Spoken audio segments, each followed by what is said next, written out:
रमजान महीने का आज आखिरी जुम्मा था। मध्य प्रदेश में वक्फ संशोधन विधेयक के विरोध में all India Muslim personal law board की अपील पर मुस्लिम समुदाय के लोगों ने नए रिवाज के साथ यानी काली पट्टी बांधकर नमाज अता की। All India Muslim personal law board का कहना है कि अगर वक्फ संशोधन विधेयक सदन में पारित हो गया तो मस्जिद, दरगाह, मदरसे, कब्रिस्तान और कई अन्य संस्थान उनके हाथ से निकल जाएंगे। वक्फ बिल पर विरोध को लेकर एमपी में सियासी माहौल गर्मा गया है। बीजेपी का कहना है कि वक्फ की जमीन पर मुस्लिम समाज के कुछ लोगों का ही कब्जा है, जिससे मुस्लिम समाज के गरीब वर्ग का कोई फायदा नहीं होता। सरकार जमीन अपने कब्जे में लेगी और उन गरीबों का भला करेगी। उधर कांग्रेस का आरोप है कि all India Muslim personal law board हमेशा मुसलमानों के हित के लिए काम करता है। सरकार हमेशा मुस्लिम पर्सनल लॉ बोर्ड को दबाने की कोशिश करती है। रिपोर्ट देखिए आप, फिर करेंगे चर्चा।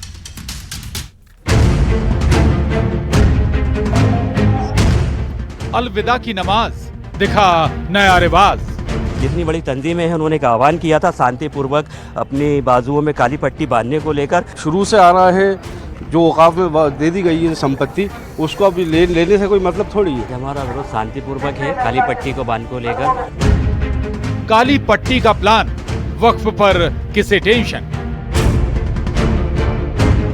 नहीं है जिनके पास रहने के मकान नहीं है। अगर मोदी जी ने उन गरीब मुसलमानों के बारे में सोचा है जो बिलो पावर के नीचे रहते हैं कि उनका भी उद्धार हो। रामेश्वर शर्मा, उनको बहुत ज्यादा आज की तारीख में किसी अच्छे डॉक्टर के इलाज की जरूरत है। वो रोजाना जो अपनी राजनीति चमकाने के लिए बयान देते हैं, इसलिए उनको शायद सब लोग इसी तरह के दिखते हैं। वक्फ बिल में बदलाव, क्यों सियासी तनाव? मुझे लगता है जो तथाकथित बड़े मुसलमान लीडर हैं या जो मुसलमानों के नाम पर नेतागिरी करके अपना पेट भरते हैं, उनको थोड़ा दर्द जरूर होगा।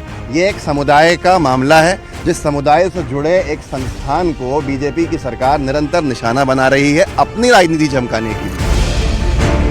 कांग्रेस का कहना है कि all India Muslim personal law board मुसलमानों के हित के लिए काम करता है। सरकार इसे दबाने की कोशिश कर रही है। बीजेपी का कहना है कि वक्फ की जमीन पर मुस्लिम समाज के कुछ लोगों का ही कब्जा है।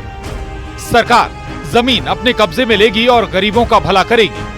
अब सवाल ये आता है, आखिर क्यों वक्फ बिल पर कोहराम मचा है? आज इसी पर करेंगे महाडिबेट में चर्चा।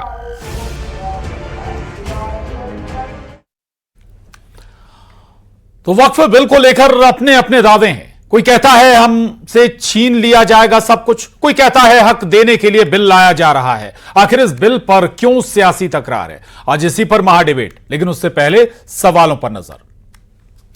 और हमारे आज के बड़े सवाल, नया कानून हक छीनेगा या मिलेगा? यह गफलत दूर कैसे होगी? दूसरा सवाल है, वक्फ बिल पर कौन फैला रहा है भ्रम? वाकई भ्रम है या फिर कुछ इसमें सच्चाई भी है जो दावे किए जा रहे हैं? तीसरा और आखिरी सवाल है, संशोधन बिल से किसको परेशानी हो रही है और यह परेशानी आखिर है क्यों, वजह क्या है? चर्चा करेंगे हम इस पर, लेकिन सबसे पहले अपने खास मेहमानों से आपको मिला देते हैं। शेख जहीरुद्दीन साहब हमारे साथ हैं, नेता AIMIM, स्वागत आपका। जमशेद आलम साहब, मुस्लिम धर्मगुरु, बहुत स्वागत। डॉक्टर विक्रम चौधरी जी, प्रवक्ता कांग्रेस, हमारे साथ, स्वागत आपका। प्रेमानंद महाराज जी हैं, महामंडलेश्वर हैं, स्वागत है आपका। और राजपाल सिंह सिसोदिया जी बीजेपी से हमारे साथ इस चर्चा में जुड़ेंगे। तो वक्फ बोर्ड, जहां वक्फ बिल को लेकर लगातार तकरार जारी है, संसद में इसे पारित किया गया, लेकिन अब ये सिलेक्ट कमेटी में है, वहां भी इस पर चर्चा हो रही है। हो सकता है कि इसमें कुछ संशोधन भी हो जाए, संशोधनों के साथ ये बिल पास हो। लेकिन दूसरी तरफ देश भर में इस पर सियासत हो रही है और आज आखिरी जुमे पर काली पट्टी बांधकर लोगों ने नमाज अदा की है। All India Muslim personal law board ने इस विरोध का आह्वान किया था देश भर में, और मध्य प्रदेश में भी इसका अच्छा खासा असर देखने को मिला। यहां सियासत भी परवान चढ़ती नजर आई है। सबसे पहले शेख जहीरुद्दीन साहब, चर्चा की शुरुआत आपसे करूंगा। आपने भी इस बिल को समझा होगा, पढ़ा होगा। ऐसे कौन से नॉर्म्स हैं, ऐसे कौन से इसमें नॉर्म्स आपको नजर आ रहे हैं जिनसे लगता है कि संपत्तियां छिन जाएंगी मुस्लिमों से? वक्फ बोर्ड की जो संपत्तियां हैं, मस्जिदें हैं, वो सरकार छीन लेगी, और ये क्यों और कैसे लगता है आपको? देखिए जी, जो वक्फ को लेकर संशोधन जी केंद्र सरकार करने जा रही है, इसके अंदर जो बाहरी दखल है, बाहरी लोगों का जो उसके अंदर दखल है, वो दखल को लेकर सबसे ज्यादा मुसलमान आक्रोश में है। दूसरी बात, जी, वक्फ संपत्तियों के निर्णय के लिए वक्फ एक्ट के अंदर ट्रिब्यूनल की व्यवस्था है। जी, ये व्यवस्था को खत्म करके कलेक्ट्रेट को पावर देने जा रहे हैं। जी, और इसके अलावा भी इसके अंदर बहुत सारी ऐसी चीजें हैं जिसके अंदर गवर्नमेंट का सीधा सीधा मंशा ये है कि तमाम वक्फ प्रॉपर्टियों को अपने अंडर में करके अपनी इच्छा अनुसार उपयोग करने का इनका मंशा है। तो मेरा ये कहना है कि अगर भारतीय जनता पार्टी मुसलमानों, गरीब मुसलमान और मुसलमानों को लेकर इतनी संवेदनशील और इतनी गंभीरता बता रही है जी, और मुसलमानों से इतनी सच्ची मोहब्बत का मुजाहरा कर रही है, कभी ट्रिपल तलाक की बात पे, कभी तो और अन्य मुद्दों को लेकर, तो मेरा ये कहना है कि भारतीय जनता पार्टी सच्चर कमेटी हिंदुस्तान के मुसलमानों के लिए लागू कर दे। शेख जहीरुद्दीन साहब, आपने कहा ठीक है, नए लोग, बाहर के लोगों को इन्वॉल्व किया जा रहा है, ट्रांसपेरेंसी नहीं चाहते आप वक्फ बोर्ड के अंदर। दूसरा ये कि ट्रिब्यूनल का जिक्र आपने किया, ट्रिब्यूनल अगर वक्फ बोर्ड का ही ट्रिब्यूनल है तो वाकई आपको लगता है कि वहां पर न्याय होता होगा क्या ये क्लियर नहीं है कि भाई अगर वक्फ ने किसी जमीन पर अपना हक जता दिया तो फिर उसे लेना मुश्किल होता है, भले ही वो जमीन आपकी हो पर पुरखों से आपकी जमीन हो। ऐसे बहुत सारे मामले सामने आए हैं। इन विसंगतियों को देखते हुए क्या नहीं लगता था आपको कि बदलाव की दरकार है उसमें? जैन के अंदर जो भ्रांति फैलाई गई है, सबसे पहले तो मैं दूर कर दूं। जी, वक्फ बोर्ड के अंदर जो मजिस्ट्रेट बैठा है वो जुडिशरी से आकर बैठा है, और वक्फ एक्ट जो है वो भारतीय संसद के द्वारा पारित एक एक्ट है। और जब जुडिशरी से एक मजिस्ट्रेट आकर बैठा है तो क्या वो एक्ट से बाहर जाके किसी चीज का डिसीजन देगा? क्या उसे अपनी नौकरी नहीं पसंद है? और अगर उसका जो डिसीजन है वो क्या फाइनल डिसीजन है? आप उसके अगेंस्ट हाई कोर्ट नहीं जा सकते, आप उसके अगेंस्ट सुप्रीम कोर्ट नहीं जा सकते। ये जो भ्रांतियां फैलाई गई है, ये भ्रांतियों को दूर करने सिर्फ और सिर्फ हमारा मकसद है आपके चैनल पे बैठने का। मैं बता रहा हूँ कि भारतीय जनता पार्टी और उससे जुड़े भी जितने संगठन है सिर्फ देश के अंदर हिंदू मुसलमान वाली नफरत का माहौल पैदा कर रहे हैं। क्या आज वक्फ संशोधन हो जाएगा तो क्या देश की जीडीपी बढ़ जाएगी? क्या देश के युवाओं को रोजगार मिल जाएगा? क्या स्वास्थ्य की स्थिति सुधर जाएगी? क्या शिक्षा की स्थिति सुधर जाएगी? ऐसा कुछ भी नहीं है। भारतीय जनता पार्टी ठीक है, चलिए मैं आ रहा हूं आपके पास, दोबारा आ रहा हूं शेख जी, ठीक है, जमशेद आलम साहब के पास जाऊंगा, इसके बाद मैं कुछ और मेहमानों के पास जाऊंगा। क्यों लगता है आपको जमशेद आलम साहब की आपकी मस्जिदें आपसे छिन जाएंगी, धार्मिक संपत्तियां छिन जाएंगी, मदरसा छिन जाएंगे, ईदगाह छिन जाएंगी, खानगाहें छिन जाएंगी, क्यों? धन्यवाद। देखिए, भारतीय जनता पार्टी की मंशा एकदम साफ और स्पष्ट नजर आ रही है। उन्होंने जेपीसी में अपने जो अमेंडमेंट किए हैं, जो परिवर्तन का प्रयास वो कर रहे हैं, उनको चाहिए थी, जहीरुद्दीन साहब ने सही कहा कि जस्टिस सच्चर कमेटी की रिपोर्ट को लागू करें ना, जस्टिस रंगनाथ मिश्रा आयोग को लागू करें ना, क्यों नहीं करते? हम सब उसमें सहमत हैं। हमारी वास्तविक स्थिति जो है जस्टिस सच्चर कमेटी ने एकदम स्पष्ट कर दिया था।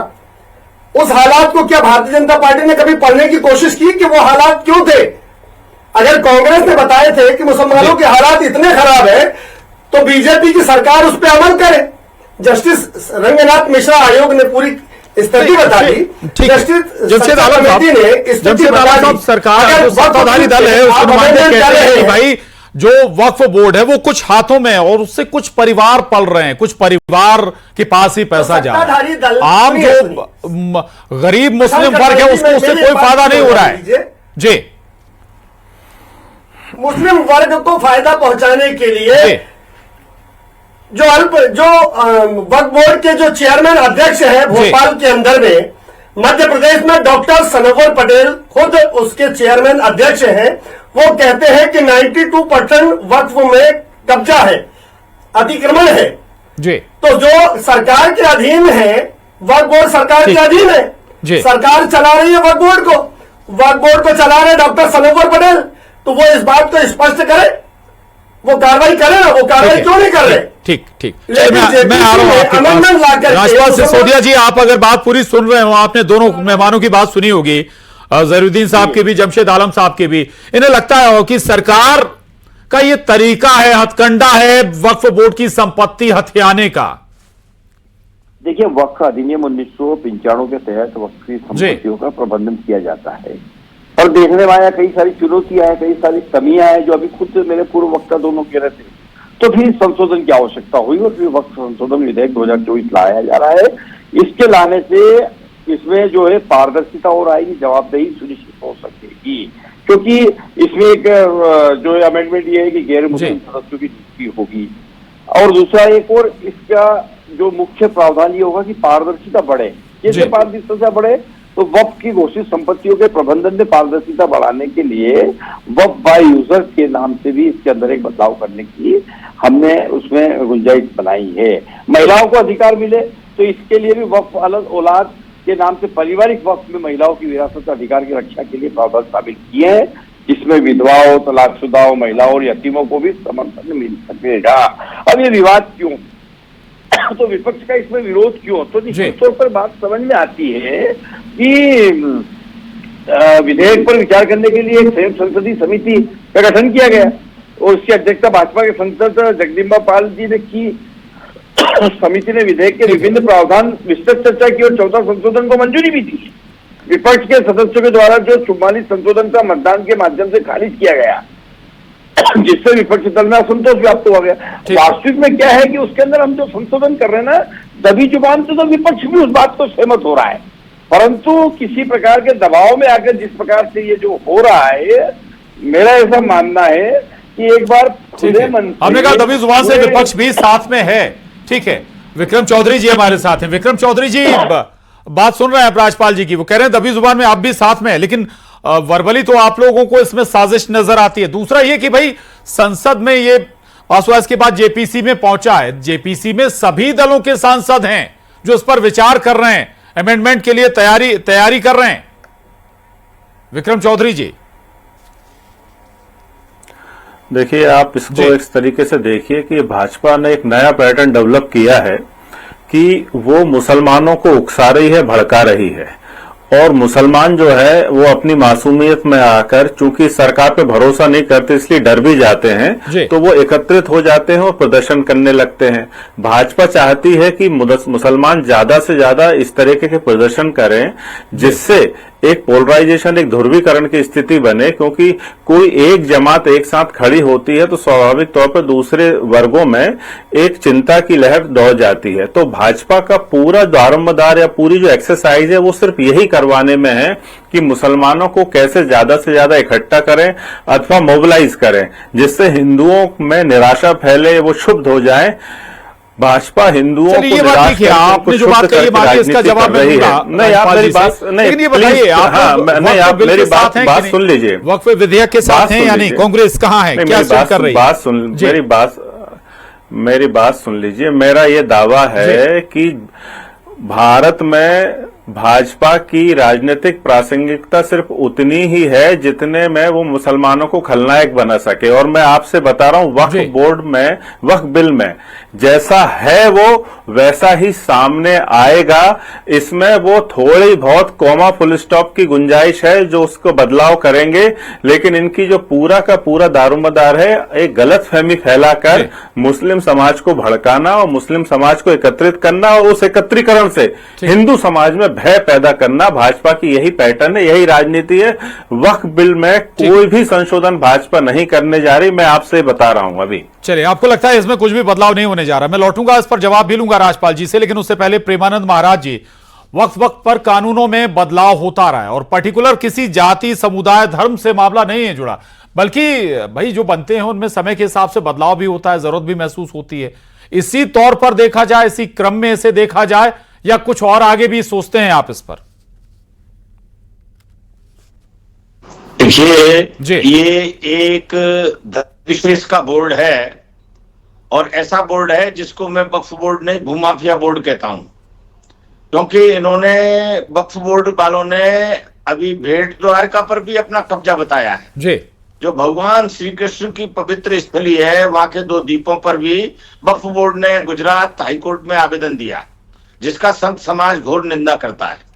दूसरा, अभी हाल ही में जो कुंभ संपन्न हुआ जी, उस कुंभ में भी वक्फ बोर्ड ने ये जमीन कहा कि ये कुंभ जो है वक्फ बोर्ड की जमीन पर है।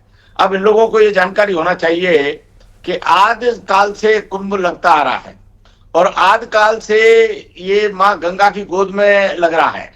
गोस्वामी तुलसीदास जी ने इसका रामचरितमानस में उल्लेख किया है। ये अक्फ और वक्फ बोर्ड जो है 50-60 साल पहले बना है, 70 साल पहले बना है। बोर्ड नहीं कहता मैं तो इसको भूमाफिया बोर्ड कहता हूं। ठीक है, लोगों की जमीनें हड़पना, ठीक है, आपकी आवाज अपना बताना, ये इस वक्फ बोर्ड का काम। ठीक, वक्फ बोर्ड को समाप्त करने की मांग की है सरकार से। चलिए, आपने बड़ी बात कही है, इसका जवाब ले लेते हैं। जमशेद आलम साहब, आप सुन रहे हैं, एक तो कुंभ का जिक्र कर रहे हैं, कुछ और जगहों का जिक्र कर रहे हैं कि भाई वक्फ बोर्ड ने दावा कर दिया कि भाई वो जगह हमारी है। यही विसंगतियां दूर करने के लिए तमाम कोशिशें हो रही हैं। जमशेद आलम साहब, वक्फ बोर्ड की जमीनें जहां जहां पर भी है जी, वक्फ बोर्ड, पहले तो वक्फ को समझ लीजिए, वक्फ जो है वो अल्लाह के नाम पर दान दी हुई जमीन है और इस बात को भारत सरकार खूब जानती है और भारत सरकार का वक्फ बोर्ड इसको चला रहा है। कहां भ्रष्टाचार है, कहां जमीन बेची जा रही है, ये पूरा रिकॉर्ड चेयरमैन मध्य प्रदेश में डॉक्टर सनोवर पटेल के पास भी है। वो करे ना कार्रवाई, क्यों नहीं करते कार्रवाई? पूरे देश के अंदर में जहां भी भ्रष्टाचार है वहां पे वो कार्रवाई करे, क्यों नहीं करते? देश की सरकारें वक्फ बोर्ड को चला रही है, हर चीज उनके पास है, लेकिन अमेंडमेंट करना कि ये जमीन धारा 370 की तरह हटा दी जाएगी, ये धारा 370 हटाने जैसी नहीं, असीमित ताकत वक्फ बोर्ड के पास है। जमशेद आलम साहब, एक नया ट्रेंड, एक नया ट्रेंड लाया है। कटारे जी, कोई ताकत नहीं है जी, संविधान के दायरे में ही जो कुछ नियम प्रावधान है। नहीं, संविधान के दायरे में जो प्रावधान बना, जो बिल बना था उस समय, अब उसमें बताओ कि अगर दरकार हो रही तो इतनी है तौबा क्यों? नहीं, चौधरी जी, जहरुद्दीन साहब कह रहे हैं कि यदि वक्फ बोर्ड कोई फैसला देता है तो आप उसके खिलाफ कोर्ट में जा सकते हैं। और जैसे ही आप कोर्ट में जाते हैं तो फिर वो आईपीसी की धाराओं के तहत उसमें फैसला होता है, फिर वक्फ बोर्ड के नियमों के अनुसार फैसला नहीं होता है। क्योंकि भाजपा जो है संविधान में विश्वास नहीं रखती है, इसलिए बार बार वो चीजों को संविधान के दायरे से बाहर लाकर विक्रम चौधरी जी जो जिक्र कर रहे हैं, जहीरुद्दीन साहब, मैं आपके पास ही आ रहा हूं। दरअसल ट्रिब्यूनल का जिक्र आप कर रहे थे। ट्रिब्यूनल के फैसले को जितना आपने अध्ययन किया है, ना आप हाई कोर्ट में जा सकते हैं, ना सुप्रीम कोर्ट में चैलेंज कर सकते हैं। यही तो जो बेसिक परेशानी है, इन्हीं को दूर करने का प्रयास है। जहीरुद्दीन साहब, कौन कह रहा है बोले ये बताइए कि ट्रिब्यूनल के फैसले को आप हाई कोर्ट में चैलेंज नहीं कर सकते, सुप्रीम कोर्ट में चैलेंज नहीं कर सकते? कौन कह रहा है? यही तो भ्रांतियां फैलाई गई है। 50 डिसीजन है। अभी हाई कोर्ट ने बुरहानपुर की जहीरुद्दीन साहब प्रॉपर्टी को जो वक्फ को लेकर जो वक्फ बिल है उसमें ये स्पष्ट गाइडलाइन है जी, इसमें कोई बड़ा जी बताइए स्पष्ट गाइडलाइन है और यही बदलाव बेसिक हो रहे हैं ट्रिब्यूनल में। दूसरा, ये ट्रिब्यूनल जो शुरुआत यहीं से हुई थी कि ट्रिब्यूनल में अगर 2 नॉन मुस्लिम भी अगर आ जाते हैं या उस बोर्ड में 2 नॉन मुस्लिम भी आ जाते हैं तो थोड़ी ट्रांसपेरेंसी हो जाएगी। मतलब 2 लोगों के हाथ में, 5 लोगों के हाथ में पूरा बोर्ड, जिसके हाथों में लाखों। जी, सुन लीजिए, आप ट्रांसपेरेंसी लाने की बात कर रहे हैं ना, तो वक्फ बोर्ड में क्यों जितने हिंदू ट्रस्ट है उसमें एक मुसलमान को रख दीजिए ना, क्यों वहां ट्रांसपेरेंसी की जरूरत नहीं है? साउथ के मंदिरों में कितनी प्रॉपर्टीज है, कितना धन इकट्ठा है, उसमें किसी की नजर नहीं, सिर्फ वक्फ। प्रेमानंद जी, आ रहा हूं आपके पास। हिंदू मुस्लिम की राजनीति आप प्रेमानंद महाराज जी, आ रहा हूं आपको वक्फ से कोई लेना देना नहीं है, लेकिन आप ये चाहते हैं कि वक्फ को छेड़कर देश के अंदर हिंदू मुस्लिम का माहौल बनाया जाए, एक नफरत को जिंदा रखा जाए, ताकि ये सत्ताधारी दल सत्ता में कायम रहे। सिर्फ इनका मकसद ये है।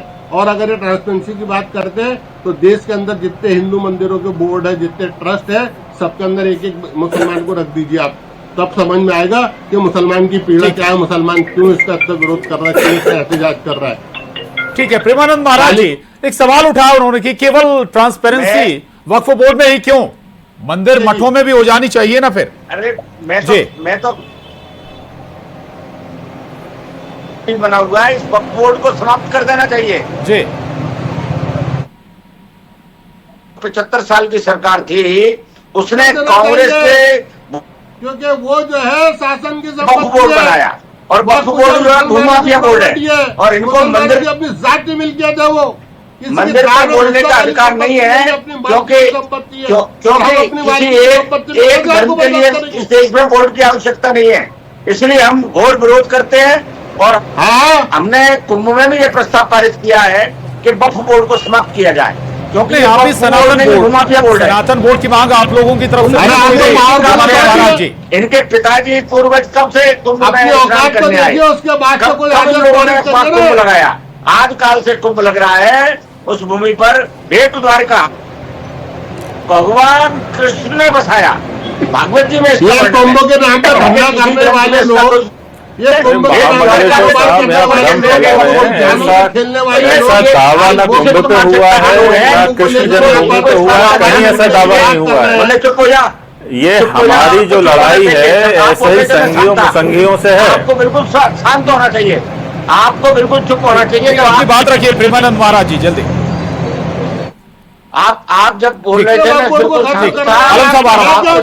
जी माननीय प्रधानमंत्री जी से डिबेट के माध्यम से आग्रह करता हूं कि किसी के लिए कोई बोर्ड बनाने की आवश्यकता नहीं है। ठीक है, आप इसमें संशोधन की भी आवश्यकता नहीं है, मैं तो कहता हूं समाप्त की आवश्यकता है। चलिए ठीक है, जमशेद आलम साहब कुछ कहना चाहते हैं? अरे महामंडलेश्वर जी जमशेद साहब देखिए, इस चश्मे को आप हटा दीजिए कि कोई मुसलमान कुंभ पे दावा कर रहा है या हिंदुओं के कब्जे पे दावा कर रहा है।